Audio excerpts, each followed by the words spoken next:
এই মুহূর্তে তোমরা ইভেন্ট রিপোর্ট করে যাবে। ইভেন্ট রিপোর্টটা প্যারাগ্রাফ আকারে আসতে পারে, লেটার করবে যেমন লেটার শিখিয়েছিলাম, ঠিক আছে। আর বায়োগ্রাফি করবে, বায়োগ্রাফির নিয়মটা করবে।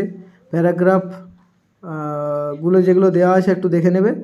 আর প্রসেসের নিয়মটাও কিন্তু করে যাবে ভালো করে। আর স্টোরি রাইটিংগুলোর জন্যে যে প্রোভার্বগুলো দিয়েছিলাম সেগুলো একটু ভালো করে দেখে নেবে, ঠিক আছে।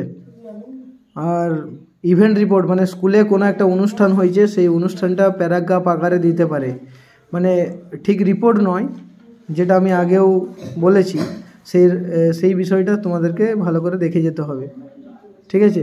বায়োগ্রাফি লেটার যেমন দেখছো দেখবে, এডিটোরিয়াল লেটার, হেডমাস্টারকে লেটার, কিন্তু সবথেকে ভালো করে যেটা দেখবে সেটা হচ্ছে স্কুলে কোনো একটা অনুষ্ঠান হয়েছে কি প্রোগ্রাম হয়েছে, সেই বিষয়টা একটু ভালো করে দেখে যাবে, সেটা প্যারাগ্রাফ আকারে দিতে পারে।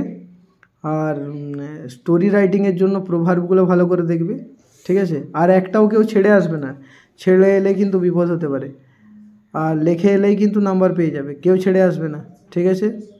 একটা কোশ্চেনও ছেড়ে আসবে না কোনো পরীক্ষাতে, যদি যেটা জানবে সেটাই লিখে দিয়ে চলে আসবে, ভুল হলে ভুলটাও লিখে আসবে, ঠিক আছে। ছেড়ে আসবে না কেউ, ঠিক আছে।